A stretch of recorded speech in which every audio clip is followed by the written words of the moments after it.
Thank you so much, Leon. Hi, everybody. Happy New Year.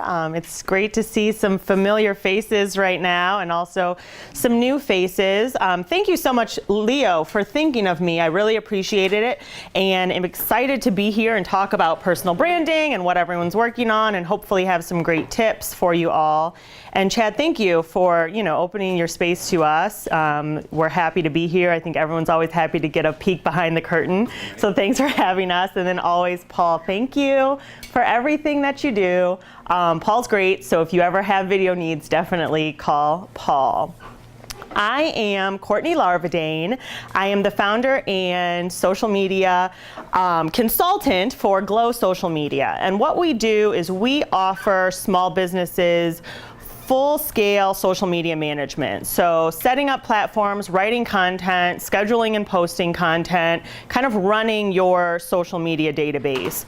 We also provide consulting to larger companies who are looking to grow out their social media department. Maybe they've had a marketing department for many years, and now they want to figure out who they should hire, what types of people they should look for. Maybe they need training of existing staff, so we provide those services too. And one really exciting new thing that Glow has coming up this year is in executive brand management. So that's part of why I wanted to talk about personal branding today. So this new service is offered to executives who know they need to focus on their social media but don't want to do it themselves. And so what we actually are going to do is help them build their personal brand on social media, reach the goals they want to reach, make sure they're talking about the things that they and their company are vested in and the interests that they have, and really just craft that personal brand on them for social. So that's really exciting coming down the pipeline as well. And I have one other really exciting thing that hopefully some of you in this room will be interested in. I'll talk a little more about it at the end of our presentation, but it is a brand new email course called Social Media Launchpad. And the purpose of that 7-day email course is for any of you who have started a new business or maybe gone out on your own and started that side hustle this year and need to figure out how to transition what you already know about personal social media into business to cover that side hustle that you've got going on. So we're launching this course. It actually starts on the 28th of February. And at the end of this presentation, I'll have a slide with some information, and I actually have a very special discount code for everybody in the room today who might be interested. So I'll share that as well. I want this presentation to be interactive because I want to be able to share the tips and trends that I know that you might be interested in specifically for what you're working on, what your business is, what your project is, what your side hustle is. So I want everyone to ask questions. Please stop me at any point because what you have definitely might be pressing, and it's probably something that someone else in the room is thinking too. So this can be interactive and we'll have a little fun. So building your personal brand. What I'm going to cover today is what is personal branding, why should you care about personal branding, what are the questions to ask, how do you do it, video, and some tips and tricks, and then we'll leave some extra room at the end for more Q&A based on the presentation. So what is personal branding? We all know what old school personal branding was, which people think about, trifold flyers and business cards and, logos and wrapped vans and trucks. But it also has to do with who you are and kind of the brand that you portray to people, whether you think you are or not. We all have a personal brand. Some of us focus on it and try to cultivate it, and others of us just kind of walk around and we are the people that we are. So it's those things that people will say about you. If someone says, Chad, what are 3 things that come to mind when you think of Jay? Those are part of his personal brand. Those are part of his personal brand. I put obnoxious for that. Right, and so he can decide, and it's tongue in cheek, but he can decide which of those words come first. Maybe he doesn't want one of those words to be in his personal brand, and what can he do to kind of change that? So we all have a personal brand, and it's up to us to decide how we want to cultivate it. So personal branding today, we all know that that's your digital footprint. We think about what we put online, what's the face that we have on our Facebook, on our LinkedIn. Does that change? Is the person that you are on LinkedIn different than the person you are on Instagram? Should it be? You know, that's some of the things that we'll want to think about today. And always remembering in this digital age that everything is on and offline. It's not just who I am on Instagram and who I portray myself to be on LinkedIn, but it's also what do you get when someone walks in the front door?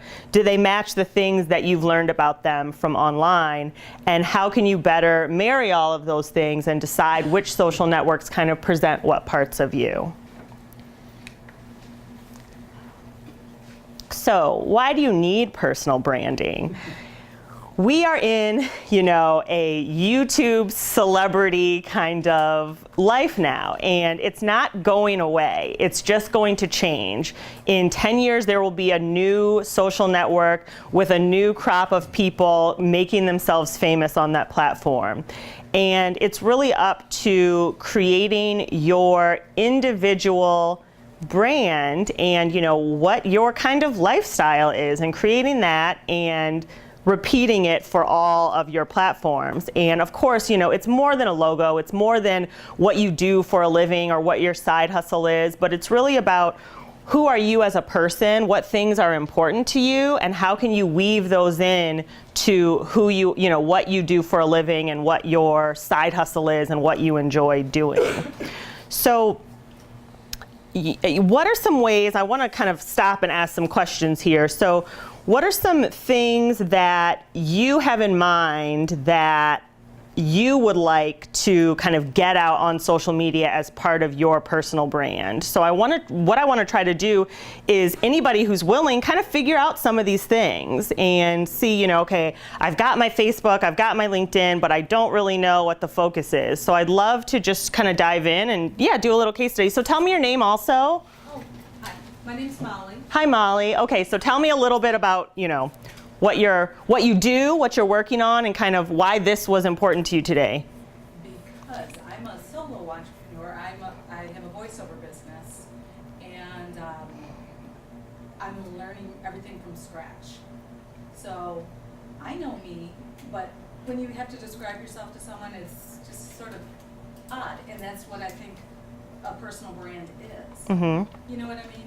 Absolutely. Like your first impression of yourself. Right, exactly. So one of the things that you might want to think about, and we all want to think about, is, you know, who is your audience? So who do you need to be in front of on social media?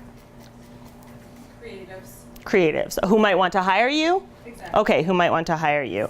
And then do you have a specific niche that you focus on?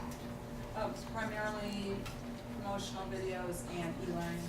Okay, got it. And then what social platforms are you on right now? First Facebook, but I have a page that doesn't do anything, that I flop in there. But Instagram and LinkedIn. Okay. What about Fiverr? Yeah, that's what I was gonna say. I do, but it's very, I don't really get any work from Fiverr at all. Okay. So what are your goals for kind of personal branding as far as social media is concerned? Just figuring out how to leverage it so it's not a time suck. Okay. All right. So does anyone else feel that same way? Okay. That's probably the biggest one is the time suck. So I'll remember that, and then we'll get back to that one specifically. So some of the questions I asked, I put down here, and these are the things that you're going to want to write down if you're taking notes, because these are the things that you really want to answer and figure out before you dive in. These are the things that are going to help you craft your presence and figure out what you need to do across all platforms. So figuring out who your audience is. And the answer to this question can vary. So if you make art, your audience is going to be your potential customer. And you have to decide, you know, do I sell my products online? So does that make my customer base open to anyone, anywhere? Or do I really only sell my products at local art fairs? So I know my customer and my base are really just going to be people in the metro area who might see me in the summertime at different events having a booth. So then you want to think about your values, and these are, you know, the things that are important to you. So you might say, well, I do this for a living and want to craft this as my personal brand, but I also am really vested in my family, and you know, we take all these trips every year, and that's a really important part of my life. And I think a lot of times people feel like they can't share that sometimes because they think, oh, well, that's not professional. But in this social media day and age, the most successful people on social media are those who really share a well-rounded picture of who they are. So they share their personal life, you know, to an extent. It doesn't have to be everything, but they kind of pick those pieces that create a full person and share all of that online. I like to say you pick 3 pillars. So you narrow down all these things that are important to you into just 3 main pillars. And then you can answer the question at any time when you're getting ready to make a social media post, does this fall under my 3 pillars? So has anyone ever done an exercise like that and have examples of what their pillars are? No? Okay. So my pillars are public speaking, women entrepreneurs, and family. So everything that I post falls into those buckets. And instead of forcing things into buckets, it just kind of is a progression of my life. So the groups that I'm involved in have to do with, you know, women in business, and they have to do with women who, you know, want to develop their skills, whether it's speaking skills or social media skills. And then also, you know, family is very important to me. So I know, and people can expect when they visit my social media, that they're going to see those 3 pillars. So you don't want them to be too specific, because if they are, you'll always have things that kind of fall outside of those pillars. So you want them to be pretty general, but you also want to make sure that they have to do with who you are and what you do. So yeah, absolutely. Well, who you are versus what you do. But I mean, I didn't hear you say social media in there. So Right. yeah. So this is social media can fall into any of the pillars. So the female entrepreneurs, I'm always focusing on how I can use what I do and what I know to advance the livelihoods of female entrepreneurs. Also the public speaking. So that's really where the social media falls in. So I don't say social media, I say public speaking, but everything I talk about is mostly about social media. So when I share those things, it falls in line. And then Really like your specific industry, the pillar, like, you know, I wouldn't say my business, my industry is a pillar. well, it depends on it depends. Yeah. So what is your business? So I am a bookkeeper. I specialize in cloud-based accounting software. Mm-hmm. I set it up for business owners. I help them convert from existing other softwares, train them how to use it, provide bookkeeping services, app integration services, things like that. Yeah. So what we're thinking about today is personal branding. So there's a whole other conversation about, if you are a business owner, what your business social media looks like. And your business social media also can have 3 pillars. So those are the things that are important to your business as an entity. So if you think of it that way, your personal might not necessarily have anything to do with your actual job or service or function, but those things come out when you're sharing. But personal, but you're saying, like, as a small business owner, I should be sharing something of my personal brand, life, whatever. Because I don't. I keep them very segregated. Right. Well, My limited social media usage. you think about it this way. So I compared the old school to the new school. So people who know you personally, they know, right? I mean, you don't not talk to people you know about your personal life. And so you come up with some aspects of your personal life, and it doesn't have to be your family. It could be, so do you have a hobby? Yeah, I knit. Okay, so that is something that is very much part of your personal brand and is actually a personal thing to you. You know, knitting is very personal, and it shows a lot about, you know, who you are as a person, what you enjoy, and also kind of a little bit about your personality based on the things that come out of that. And so sharing about knitting doesn't have really much to do with what you do for a living, but it has a lot to do with who you are as a person. But I would have to, in order to share that, like, I would have to make my personal Instagram public. Oh yeah, that's the point of all of this. Yeah, okay. So I guess let me start there. Let me take a step back. So that's the point of all of this is to create a personal brand that you put out there. And the thing about a crafted personal brand is it's not everything. So it's not, you know, what you have on your private Instagram that's just any and everything. It's something that is crafted and you've made the decision and kind of put out specific things, and that's why the pillars fall in. You're kind of, you have to put, I mean, it is true, because as a small business owner, I work one-on-one with other small business owners, and who I am and whether or not, particularly in my industry, I'm trustworthy with your financial information. Right. Because it's very important, but I just don't Right. share any personal. Are you on LinkedIn? I am. So LinkedIn is a good example of personal branding for those of you who are like, my Facebook will always be private, my Instagram will always be private. So at the end of the day, you also want to mesh a little bit of your personal into your LinkedIn. Okay. You know, so you can think about it from that standpoint as well. I mean, there's nothing, I mean, I'm also married to a deeply private person who hates all social media and is mad that I even have any Facebook page, let alone that I'd never post on it, and it's private. Right. You know, so, okay, but LinkedIn is a good option. Yeah, absolutely. Okay, any other questions about kind of what these questions ask and how to answer them? So, in your personal opinion, would it be a good idea to have both a business and a personal footprint on multiple mediums?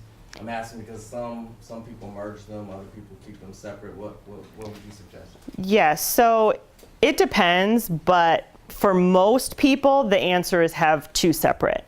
And so the reason for this is because if you enjoy social media, you don't want to only have business accounts, because then you can never post anything about your personal life on your business accounts. And maybe a little bit, but if we're sticking with the 3 pillars, unless one of those pillars is the family of the owner of the company, it doesn't necessarily fall into what should go on the pillars of the business accounts. So then you have your personal accounts, and that's where you can kind of show yourself as a well-rounded person, and to your point, allow people who want to get to know you, to build that trust, to be able to do so. So there are 3 R's when it comes to personal branding, and they are reciprocation, respect, and reliability. So the first one, reciprocation, what that means is don't just always post, but definitely, you know, follow people you like and engage and comment and things like that. So it's not just, you know, okay, what can I craft and what can I push, but also how can I be a part of this community? And I recommend that you actually enjoy the social network. If you hate Twitter, maybe Twitter is not the place for you, and you don't have to force yourself to be on it. Say you really enjoy Instagram and you've loved, you know, scrolling endlessly and liking and commenting on people's photos. If you love the platform, maybe that's a really good place for you to continue to craft your personal brand. And also, the next one is respect. So that kind of goes without saying, but I always like to add the caveat of, if you go down this road of personal branding, you want to stick within the pillars, because it's very easy to go on a Twitter rant or a Facebook rant, and it happens to me all the time, and it doesn't even have to be anything negative, but say, you know, I'm watching the Grammys and I have huge opinions about, you know, something that's happening, and I stop and think, does this have anything to do with my personal brand? No, not really, because I'm not musically inclined. That has nothing to do with the things that I put on social media. So me having this long rant isn't even on brand for me, so it doesn't really make sense. So it kind of self-polices you, and I think we all feel like social media is this place where we can get on when we're really mad and have a whole rant and say this whole thing, but really it's not. And I think all of us have seen other people do that, and you kind of are like, why is this happening? So I find that, self-policing really helps, and in the early stages of me having to police myself, I would constantly write tweets just to get it out and then delete them in the typed field, just because it felt better to write the rant, and then I deleted it and moved on. So that's something to think about from a respect standpoint. And reliability means two things. It means sticking to your pillars, which I mentioned, but it also means consistency. So if you're going to go down this road, and I say this to clients all the time, if you're going to start on this journey of social media, you have to be committed. Because as many of you know who have kind of gotten started, it does take a lot of work. And so, as far as the time suck, there are many tips and tricks that we can all employ to take a little less time, but at the end of the day, it's something that you are committing to. It's something that you're committing time to. So say one day you want to start a blog, you know that at the end of the day, you have to commit and you have to do it every day. You're going to spend time editing, you're going to spend time posting. It's just something that you've committed to. So that's the big kind of internal question to ask at the very beginning is this something I want to spend my time doing? And if the answer is yes, then you know that moving forward, you're going to have to devote a fair amount of time to it. And if any of you are like me, there's always, one Netflix episode that I could probably not watch that day to spend a little bit more time crafting my personal brand and social media for online. So, how to begin? Oh yeah, hi. So for reliability, is that also when you would consider talking to a specialist about what that commitment's going to look like? Because I might not have time to commit to that, but I may have money to commit to that to make sure the reliability's there. Absolutely. So, consistency comes in a lot of formats. It comes in breaking it up. It comes in, figuring out what things you can kind of talk about over and over. It comes in terms of filming 3 videos at one time, and then you've got kind of a month's worth of content. But then it also comes down to deciding that you want to outsource it. But from a personal branding standpoint, we're all not, Kim Kardashian, so we don't necessarily have the personal funds to have someone follow us around and, record our every move. But, it's definitely an option to be able to decide that you want to add that into your budget. So once you've worked on those 3 pillars and kind of crafted that brand and decided the types of things that you're going to post about, you'll want to update or create all of your profiles at the same time. So my biggest recommendation is if you don't have kind of your personal profiles, or if you're starting a new business or a side hustle, you want to search all of the usernames first. So instead of sitting down on Twitter and creating a Twitter account and then going to Instagram and creating an Instagram account and then realizing the username you picked for Twitter isn't available on Instagram, you want to search all of that ahead of time, because you might have to go back to the drawing board and come up with a few options for what your usernames might be. And this is for personal or business. It is my strong recommendation that for your personal platforms, you use some format of your name. So, CatLover22 is just not something that we use anymore. Jay, do you need to rethink rethink your branding? How did you know? But coming up with something that includes your name so people can associate it to you. And then the other thing that I always recommend that you'll want to think about is if you have to tell people your username verbally, you want to think about how it's spelled. So for instance, if you've used, U for you and R for R. Hey, now you're getting personal. Unless that is your business entity, You'll have to explain it to people, so you want to think about that too. And the one thing that I always ask people to kind of think about is using special characters. So underscore, because if you think, okay, I'm trying to tell someone my username, and if I have to say, 1_ 35 _ I love cats, it can be a little bit complicated. So those are all things that you'll want to think about. And then, and part of kind of batching, which is a digital marketing term for kind of creating more content ahead of time, or you can batch anything, you can batch projects, but creating as much content as you can ahead of time. Leo mentioned Buffer, which is a scheduling tool, and there's also a tool called Hootsuite, and they all have free options, which is great for someone working on their personal brand or their side hustle or new business with limited budget. And what this allows you to do is schedule posts that you've written all at once to go out on later dates. So this is, pretty much the oldest trick of the trade for digital marketers is creating content and scheduling it out ahead of time. So my February is taken care of. So now all I need to worry about is checking for responses, making sure I'm engaging with my community, making sure I'm engaging with others, profiles that I like, and then also planning for the next month. Yeah, because that's a problem I run into is you need the reciprocity, otherwise, buffering all that or tuning all that data is not going to mean anything. Right, exactly. Oh, and I have a tip. So if anyone is far ahead of me, and this is like 101 for you, I just learned from a fellow LinkedIn professional of mine that in responding to comments, if you respond with 5 words or more, the algorithms actually pick it up as better engagement than if you just say thanks or okay. So that's the new thing. I've started testing it. It seems to be working. So just in LinkedIn or? No, everywhere. Wow. So as you're responding to comments, keep that in mind. And it obviously now creates much more work because you're thinking, okay, thank you very much, Karen. Done. Okay. Right. I can't put it on automatic. Does that go the same, on Facebook, does that go the same in pages, in groups?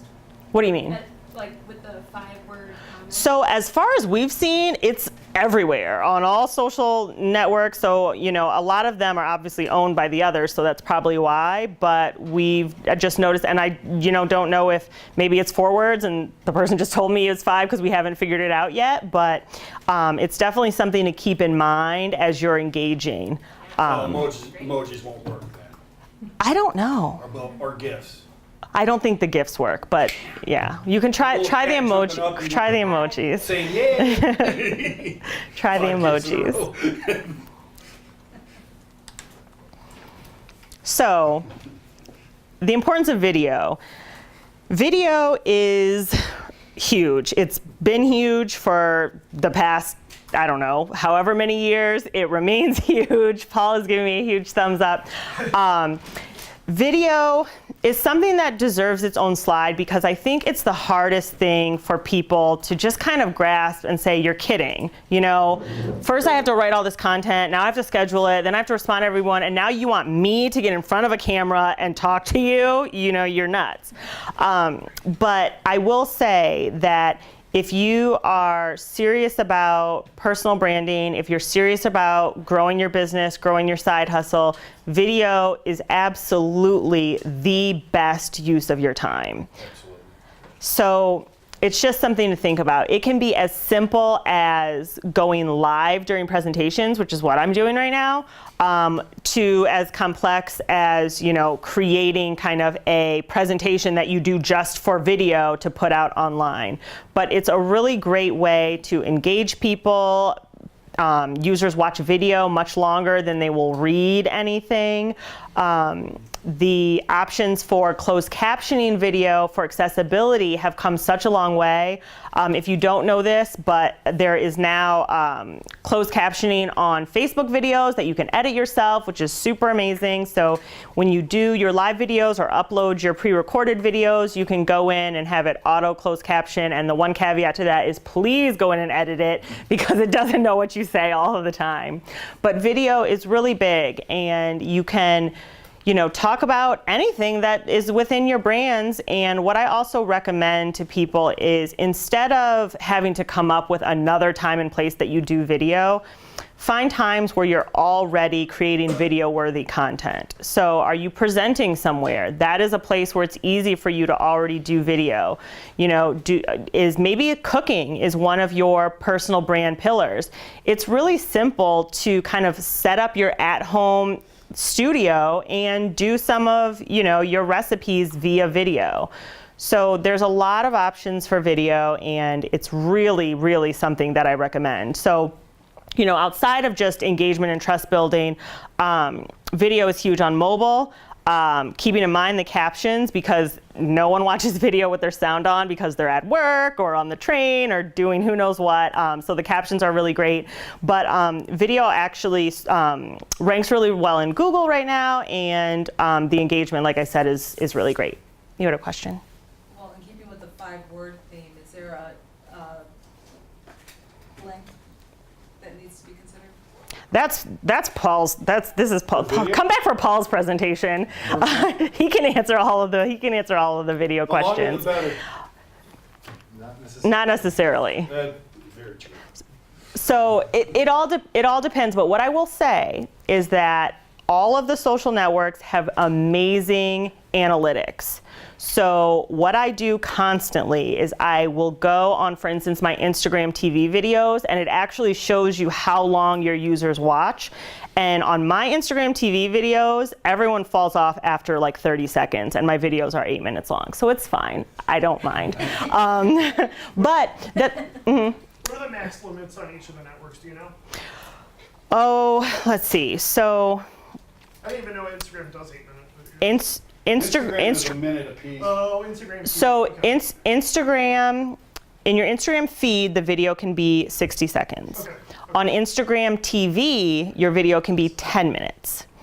On Instagram Live, I've never run out, and I've seen people stream for like 3 hours at presentation. So I think Live might go forever. Well, probably not forever, but, and probably the same with Facebook. And I don't know the limit for Facebook videos, but There's no limit for Facebook videos. I think it's yeah, 2 hours. it's pretty long, and then obviously YouTube. But good question. Yes. Why do people go Facebook stories? What is that important or not? So stories are something that was rolled out on Instagram, and they borrowed it from Snapchat. And so Snapchat. Okay, so Snapchat's main thing was 30-second kind of bites, which are called stories. And then Instagram realized that everyone loved Snapchat, and so they said, well, we're just going to take the stories thing, which worked great for them, because the other tip is people do not want to leave their social media platform. So if you are an avid Instagram user, you don't want to leave Instagram. You want to hang out there. You want to get all the information that you need to from that platform. And so what Instagram realized was, people loved Snapchat, but if they had the option to do what Snapchat does on Instagram, they would stay on Instagram and do it there.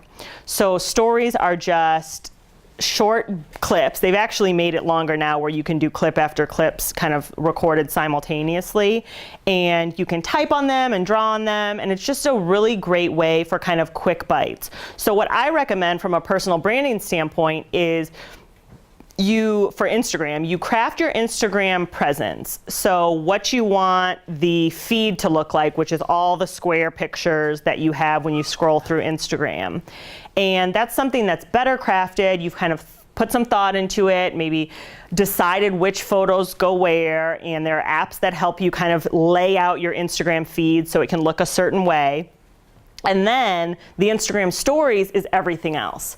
So if I have, things that are going on each day that don't necessarily fit into my Instagram feed, I can do stories all day long. And people do that. People all day just record on Instagram. They're walking to and from meetings. They're recording themselves talking about things. They're showing their families and their pets. And all of that stuff that kind of fills in the gaps is really a great place on stories. And so now Stories has rolled out onto Facebook. So you can do the exact same thing on Facebook. You can link them so your Instagram stories populate on Facebook automatically. You don't have to do anything extra, or you can run your Facebook stories separately. Why would you choose that over like live though? Because the story, there's a delay. So to me, it seems kind of annoying when I have to wait and then it's a split second and then it's gone. So live is one kind of set in time. So maybe it's you go live and talk about one specific topic for 10 minutes or so. And then you can either save it to live on Facebook or on Instagram. You can download it to your phone, or you can leave it up for 24 hours. And stories it's more bite-sized, and the way that the stories feed show up on the top of an Instagram page lends people to want to click on them and watch them. So they're really two different things. So I wouldn't think of them as either or. Okay. Anything else? Okay. All right, so some tips and tricks. One thing that I love to do is researching other people on social networks. So I might find bloggers that I really follow and really like and engage with their content. So I'm going to look at why. I'm going to look at all of their social networks and see if they are posting the same kinds of things. Usually what you'll see is they're not posting the same thing at the same time across networks. And that's my other big pet peeve, is don't send to all. I know that the schedulers give you the option, but just ignore it. It creates kind of it's too crafted of a dissemination of content. And you also want to think about how content should vary between platform. So Twitter and Instagram still catalog hashtags. Facebook technically catalogs hashtags, but they're not as prevalent as some of the other networks. So if you copy and paste the text that you've got with like 20 hashtags that is great for Instagram, it's not gonna look so great on in Facebook. LinkedIn also categorizes hashtags, so you should use hashtags on LinkedIn as well. The other thing to think about is if you write a tweet, it's generally shorter with a few hashtags, and if that automatically posts to Facebook, it just might not be in the right context. So creating custom content for each platform is really helpful. And it doesn't have to be different. So say I'm trying to get across, the dog is brown. On Instagram, I have a picture of my brown dog with, the dog is brown and then a bunch of hashtags. And on Instagram, maybe, or on Facebook, maybe I've done a live video showing my dog and how we play outside, and it's really great. And then on Twitter, maybe I've got a link to my blog post about my dog. So you can see that even though it's the same content, you really want to craft it for that platform. Googling yourself is really helpful too. I like to see what comes up first and work on making sure that's giving people the best experience. So if you Google yourself, say your Twitter account happens to pop up first and you go, oh my gosh, the stuff I tweet about is totally off-brand, so maybe I should think about this, because when people Google me, that's the first thing that comes up. So you'll want to think a little bit about that as well. And of course, consistency, which we talked about, and then finally, your personal brand versus your platform. So that kind of goes into everyone should be on LinkedIn, and you want to think about, how do you marry your personal brand with a little more of the business focus. So that could be sharing business-related articles that have to do with you. So there was recently an article that circulated that California passed a law that every major board has to have at least one woman sit on the board. So that's a law in California now. It was making its way around LinkedIn. And for me, I said, oh, wow, I'm really interested in, supporting women in business. So this is an article that I would want to share and kind of have commentary on. So thinking about things like that. Mm-hmm. So say we have our 3 pillars, we figure them out. Should we go back through our timelines and sort of take things out that don't fit if someone wants to look at those things? You can. It doesn't matter. You can. I mean, it matters to a certain extent. One, everything on the internet is cataloged, so technically if you delete it, someone can always find it. So there's always that. But generally, and I say generally people don't go that far back kind of looking, but if you feel that you're trying to, refresh and really create something consistent, it might be something you want to do. I will say on Instagram, people do this a lot. So, the really heavy personalities on Instagram will go back to the beginning of Instagram and delete all the stuff that didn't fit in the pretty, Instagram way that they want it set up, and delete all the old pictures. So people will definitely do that.